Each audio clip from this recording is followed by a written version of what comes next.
హీరోగా వచ్చి విలన్ గా మారిన అతి కొద్ది మందిలో కార్తికేయ ఒకడు. కానీ రెండు దారుల్లో సక్సెస్ అయ్యాడు. ఎటొచ్చి టైటర్ 2 హీరోల లిస్ట్ లో చేరే టైంలో మాత్రం ప్రయోగాలతో తడబడుతున్నాడు. అన్నీ ఉన్న అదృష్టం కోసం ఇంకా ఫైట్ చేస్తూనే ఉన్నాడు. ఈసారి వాయువేగంతో దూసుకొస్తున్నాడు. కార్తికేయ హీరోగా ఈ మంత్ ఎండ్ థియేటర్స్ మీద దాడి చేస్తాడన్నారు. ఓట్ల లెక్కింపు సందడి తాలూకు ఎఫెక్ట్ మూవీ మీద ఉంటుందని ఈ మంత్ ఎండ్ రిలీజెస్ కూడా మారొచ్చనే ప్రచారం జరుగుతోంది. ఏదేమైనా భజే వాయువేగం మూవీతో ఈసారి ఫేట్ ను మార్చుకునే పనిలో పడ్డాడు కార్తికేయ వచ్చి రాగానే RX100 మూవీతో హిట్ మెట్టెక్కాడు. హీరోగా సక్సెస్ అయ్యాడు. మంచి గుర్తింపుని మార్కెట్ ని సొంతం చేసుకున్నాడు. కానీ ఆ తర్వాతే పేరొచ్చింది, ప్రయోగాలతో సక్సెస్ వచ్చింది. కానీ హీరోగా మాత్రం కెరీర్ గేర్ మారలేదు. RX100తో సక్సెస్, పేరు రెండొచ్చాయి.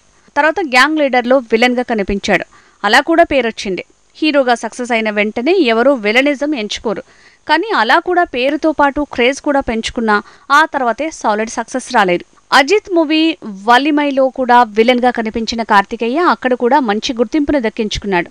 ఎటొచ్చి ఆ తర్వాత హీరోగా హిట్ మెటెక్కేందుకు తెగ కష్టపడుతున్నాడు. సావు కబురు, చల్లగా, 90ml లాంటి సినిమాలు పేరు తెచ్చాయి. కానీ హిట్ మెట్టెక్కించలేదు. బెద్రులంక బాగుందన్నారు కానీ బిజినెస్ పరంగా కాలం కలిసి రాలేదు. మొత్తంగా అన్నీ ఉన్న అదృష్టం కోసం ఫేట్ తో ఫైట్ చేస్తున్న కార్తికేయ భజే వాయువేగం మీద ఆశలు పెట్టుకున్నాడు.